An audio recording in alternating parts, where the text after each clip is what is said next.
What's going on? Um, don't suppress your child's greatness. Don't de- don't suppress their potential to be great. Don't get in the way when they're finding their way in life, especially when they have a potential of doing something that can bring them a lot of money, that can give them a comfortable career in life and help them to attain all the things that they would need in order to survive. And I don't mean like be great, like famous. I mean like there's a lot of billionaires, there are a lot of millionaires that are not famous. They don't have to be an entertainer. But if that's the route that they go in, then I guess that'd be great. And I'm saying like there's a lot of people that I've seen who they make furniture and they make unique pieces per customer and they sell them for thousands of dollars. Those people are well off. Those people are well off. They're doing good for themselves and they work for themselves and they get up and they get to do something that they love. They get to do something that they like. And there's no stress in that most times. When you get up in the morning and you're doing whatever it is you want and you doing whatever it is you like to do, and it's bringing you finances that's more than enough for you to take care of your family. You doing whatever it is, art, sculpting or whatever like that, and it's bringing you $100,000 plus a year, maybe even 80.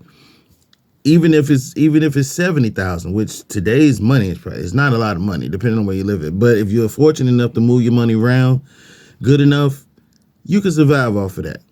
You can survive off that, meaning making the good purchases, the right purchases, stuff like that. But anyway, your children will grow up, will come up in life, and there'll be things that they're really good at. I was good at a lot of things. My dad wanted me to be a carpenter.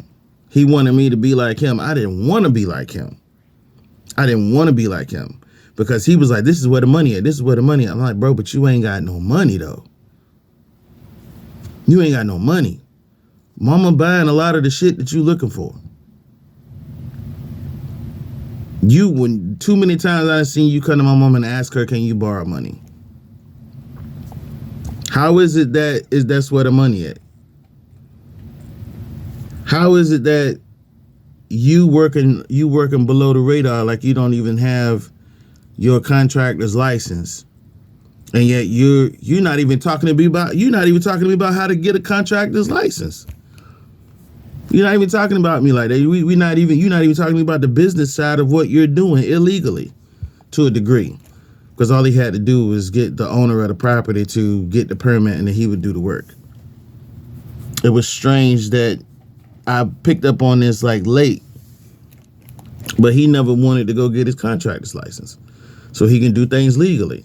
I thought it was weird, but then you would tell me this is where the money is, and he was really like wanting me to do that. And then my uncle, I talked to my uncle, and I was like, yo, I don't want to do that type of work. In my mind, as a young child, I said it's good for me to know, so I don't have to pay somebody else to do it, because I understood that it was expensive work. Hearing my dad talk about what he was charging people, and hear people talking about, God dang, that's a lot of money, Bill, that's a lot of money. And I'm like, well, then why you call him over here if you can't afford his work? Why you do that? Learn how to do it yourself. And it was in my mind, I just kind of conjured up, I'm like, I don't want to have to deal with what you're dealing with right now. I don't want to deal with customers. I don't want to deal with that. This is not what I want to do for a job. So if your child, like, I was talking with my uncle says, well, he feel this kind of way because your brothers are gone. They done moved on with their lives and you're the last boy he got. And I was like, what the fuck that got to do with anything? I'm still me. Well, sometimes men pass things down, blah, blah, blah. So he had two sons. His oldest son ended up going to college, graduating, and now he's like he does something with hotels, and he's like a hotel manager or something like that, and he big, he up there. And then his brother, his youngest son is a pastor, and he's also, I think he's a school principal or a school teacher, something like that. He didn't follow in your footsteps, technically. But he's in my eyes, and I don't know, because sometimes it's different from place to place. He's a pastor, but yet he also he has another job, so he has to supplement his income. If that's what you like, if you think that's cool, I see too many pastors with second jobs. I think that's weird. That's just me. I don't know the ins and outs of it, and you can say what you want to say in the comments, but I just think that's weird. A pastor that has to supplement his income with a second job. But then if you went to college, what'd you go to college for? You get a degree, where'd you go? You're not going to use it. So I guess in those situations, it makes sense. But yeah, don't suppress what your child gives me, because I didn't want to do any of that stuff, man. I like to work with my hands. I like to build stuff, but I didn't want to get out there and be a contractor. I didn't want to build anything for anybody else. I didn't want to do that. And when I look at that, when my children start coming up, I was like, well, what do you want to do in life? What do you want to do? What are you good at? And I would see the things that they were good at. I said, oh, so my stepson, like he was drawing on everything. I said, hey, I bought him a bunch of coloring books, markers, and stuff like, here, draw something. He didn't want to do that. So I'm not a successful artist. So if he looks at me as inspiration, it's going to be a problem. Right? If he looks at it from that point of view. So I said, bro, if that's what you're good at, then maybe you can make some money off of it. So whatever he was doing, he was into a lot of different career choices. He wanted to be a wildlife game preservist. I said, man, yo, you can do that. Then he didn't go into that. He went to Job Corps. He wanted to be a welder. He didn't go into that, but he does that. He does that on his job now. And there's a lot of things that he found interesting that I was just like, yo, go do it. Go do it. If that's what you want to do, go do it. And I didn't try to say that he wasn't any good at it. If he knew that's what he wanted to do, that's what I was like, go do it, bro. Same thing with the rest of them. They was, my youngest child, she's all over the place. And then the other one, she was like, always talking about going to college and doing this and doing that. And they're going to change their mind repeatedly. They're going to always change their mind. They're like, I want to do this. I want to do that. Whatever they see on TV, whatever they saw on PBS, they're going to change their mind. No, it doesn't matter how many times they change their mind. Support the idea of the day, if that's what they want to do. When he was talking about being a wildlife game preservist, I was like, this is how much they can make. That's a lot of money. You can buy you know what I'm saying? He likes to hunt and stuff. He was a little kid at the time. So like, man, you can buy you trucks, you can get your nice house, you can do this, you can do that. And I was trying to hype him up so he can so that could be his inspiration to go forward with that. His sister, same thing. She graduated and she was like, she didn't want to go to school. She wanted to go to something else. And I was like, you talk so much about going to school. I was like, why you don't want to go to school? She was like, because I don't want to owe anything. I'm like, you're not going to get a loan. We're going to pay for school. So there's not going to be any loan to pay back because we're going to pay for everything as you go. We're going to pay for it per class. And she was like, oh, well, I didn't think of that. I said, tell you what, come out to the school. Let's see what they got to do to register, and then we'll go from there, and then you can make your decision. She was like, all right. So we jump in the car, we go out there, and then she saw her grade point average. Her grade point average was like a 4 something, a 3.8, or 4 point something. She didn't even know that. And then she had credits for college already. And I was like, you didn't even know that. So she started. She picked her major and everything. She already got 1 degree. She's working on another one. So don't get it twisted like you are in control of their life. If they want to follow in your footsteps or whatever you do, that's fine. Don't treat what you do right now to make money to put them through school or support their future or their endeavors as trash. I don't want to see my kids work here. If your child wanted to work here, for you to say that, they're not going to enjoy it from the jump because they're not going to try to find anything good in it. They're not going to do that.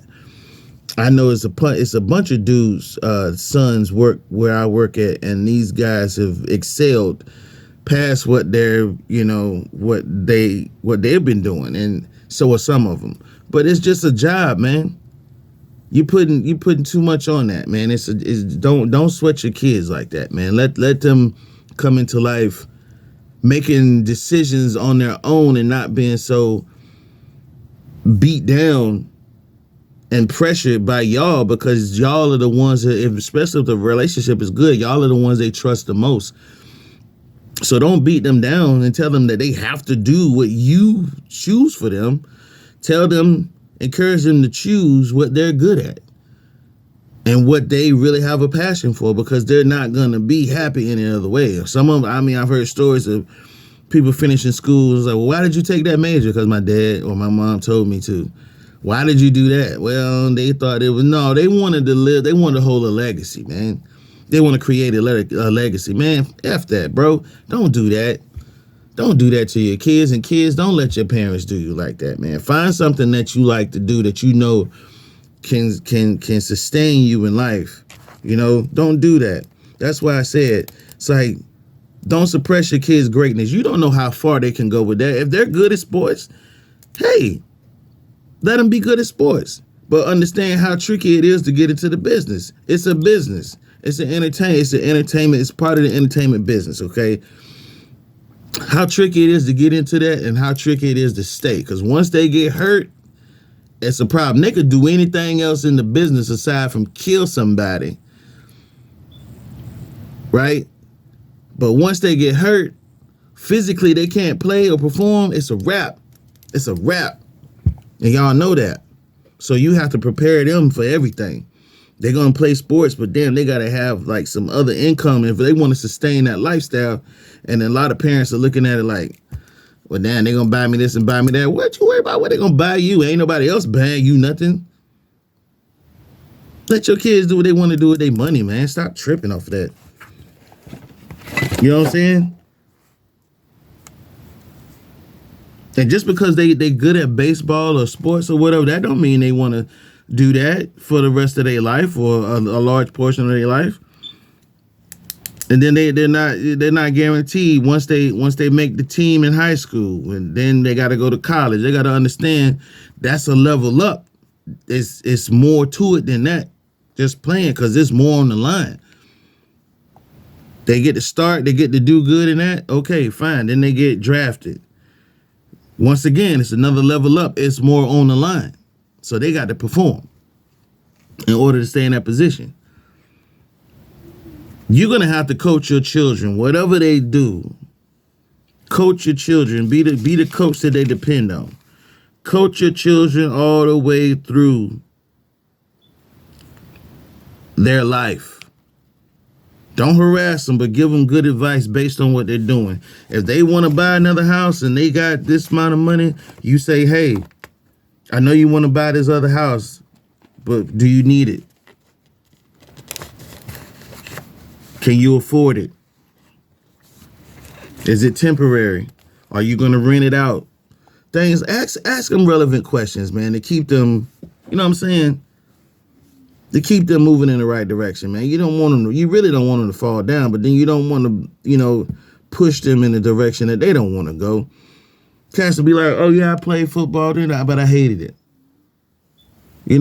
They didn't really like playing the sport, or they didn't want to do this. They wanted to do something else. It's like people who get into the acting business. They do one good movie, and then they feel like, no, this is not for me. It's not what I want to do. Allow your children to have a voice. If they don't want to play sports, they don't want to be a carpenter, they don't want to follow in your footsteps, it's not their fault that you built this empire and you were supposed to give it to them. They probably don't want it. They probably have no interest in doing anything that you do. You can't get mad about that. And I put a lot of work in this to grow this, and then next thing now you don't want to have nothing to do with it. Okay, oh well. Oh well. You didn't waste no time having that child. Allow these children, when they become early teens, to create their own path. If your child is an artist, there's so many applications that can be put on that. That child could be, and I'm gonna give you one you ain't think of. That child could own a t-shirt company. That child could be any type of artist, visual artist. That child can go into computer graphics. That child can be a fashion designer. That child can own an art gallery, not do another lick of art ever, but because they know the business, and that's where they started at, they could own an art gallery. You know what I'm saying? It's so many different ways to do that. And then if the child is athletic, child might not want to play sports for real. They might not want to play sports, but look, they could be a fireman. They could be a police officer. They could be EMT. They could be any other job that requires them to move on their feet. And that could be applied to that. They could be that. Cause you gotta be healthy. I've seen too many fat cops, man. You don't see too many fat police, fat EMTs. You do, but not a lot. And I feel comfortable seeing one that's buff come around the corner. I'm like, yo, if something happened to me right now, I know he could pick me up and do what he gotta do. Or she. Come on, man. They could be a PE teacher. They could be a lot of things in this world, but you can't make that decision, man. Don't force that on them. Let them sit down with them and ask them what they want to do with their life and help them. Okay? Help them. Help them be the best that they can be. Help them see the future that they see in themselves. Don't crowd them. Don't do that. Some of them will come out there and be resentful and be like, man, I wish I would have never listened to you. I wasted my life doing what you wanted me to do, and I never went out and did what I wanted to do. Come on, man. I got part 2 for this too, but that'll come at a later time. So listen, love them and help them out. Please, this right here come from the heart, for real. Help them do something that they feel that they could do, that they want to do, that they'll enjoy doing. All right? Peace.